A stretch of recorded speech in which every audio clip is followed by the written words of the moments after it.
UP హైకోర్టులో previous year అడిగినటువంటి క్వశ్చన్ని చూస్తూ ఫ్యూచర్లో ఏం అడగడానికి అవకాశం ఉంది అనేది మనం ఈ మాడ్యూల్లో చర్చిస్తున్నాం.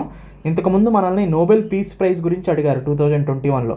అంటే నోబెల్ ప్రైజెస్ గురించి మనల్ని అడుగుతున్నారు. ఈ నోబెల్ ప్రైజెస్ అనేది 2024లో ఆల్రెడీ అనౌన్స్ అయిపోయి ఇచ్చేశారు. 2025కి సంబంధించిన అనౌన్స్మెంట్ అక్టోబర్లో వస్తుంది ఈ ఇయర్. సో మనం 2024కి సంబంధించిన నోబెల్ ప్రైజెస్ ఏంటో ఒకసారి చూద్దాం. ఇవి రావడానికి ఎక్కువగా అవకాశం ఉంది ఎగ్జామ్లో. ఈ నోబెల్ ప్రైజ్ అనేది మొత్తంగా 6 ఫీల్డ్స్లో ఇస్తారండి.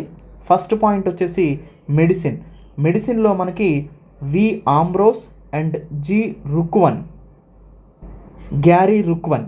ఈ గ్యారీ రుక్వన్కి వి ఆంబ్రోస్కి వచ్చింది. వీళ్ళు ఏం ఫైండ్ అవుట్ చేశారంటే ఎంఆర్ఎన్ఏ అనే దాన్ని ఫైండ్ అవుట్ చేశారండి. ఈ ఎంఆర్ఎన్ఏ ఏం చేస్తుందంటే జీన్ని రెగ్యులేట్ చేస్తుంది.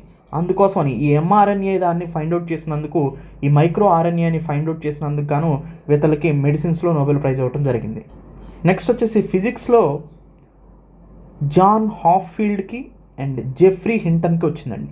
వీళ్ళు ఏంటంటే ఆర్టిఫిషియల్ ఇంటెలిజెన్స్కి సంబంధించిన ఫౌండేషన్ స్టోన్ అయిన ఆర్టిఫిషియల్ న్యూరల్ నెట్వర్క్స్ మీద వర్క్ చేశారు. అందుకని ఫిజిక్స్లో వీళ్ళకి నోబెల్ ప్రైజ్ వచ్చింది.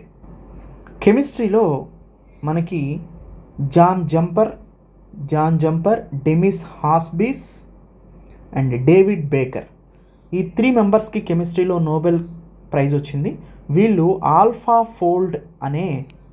ఆల్ఫాఫోల్డ్ అనేటువంటి ఒక ఆర్టిఫిషియల్ ఇంటెలిజెన్స్ బేస్డ్ ప్రోటీన్ స్ట్రక్చర్ని ప్రిడిక్ట్ చేశారండి. అందుకని వీళ్ళకి కెమిస్ట్రీలో నోబెల్ ప్రైజ్ వచ్చింది. లిటరేచర్లో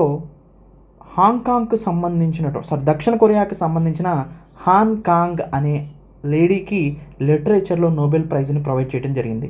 ఎందుకంటే ఈమె trauma as well as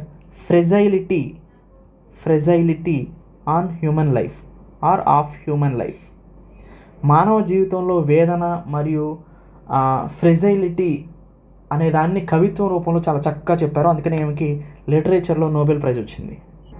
peace prize వచ్చేసి నోబెల్ పీస్ ప్రైజ్ వచ్చేసి నిహోన్ హిండాక్యో అనే అతనికి వచ్చింది. నిహోన్ హుండాక్యో ఎందుకు వచ్చిందంటే మనందరికీ తెలుసు, జపాన్లో హిరోషిమా నాగసాకి మీద అణు విస్ఫోటనం జరిగింది, న్యూక్లియర్ వెపన్స్ని డ్రాప్ చేయడం జరిగింది. సో అంటే అప్పుడు నుంచి అటామిక్ బాంబ్ యొక్క తీవ్రత ఎలా ఉంటుంది అనే దాని గురించి దాంట్లో ఉన్న సర్వైవర్స్ ద్వారా సో వాళ్ళతో మాట్లాడించి ఫ్యూచర్లో ఇలాంటివి రాకోకుండా పీస్ కోసం ప్రయత్నం కొనసాగిస్తున్నాడు ఇతను, నిహోన్ హిండాక్యో. అందుకని ఇతనికి నోబెల్ పీస్ ప్రైజ్ ఇచ్చారు. ఎకనామిక్స్లో కూడా 3 ఇవ్వడం జరిగింది. ఒకసారి చూడండి.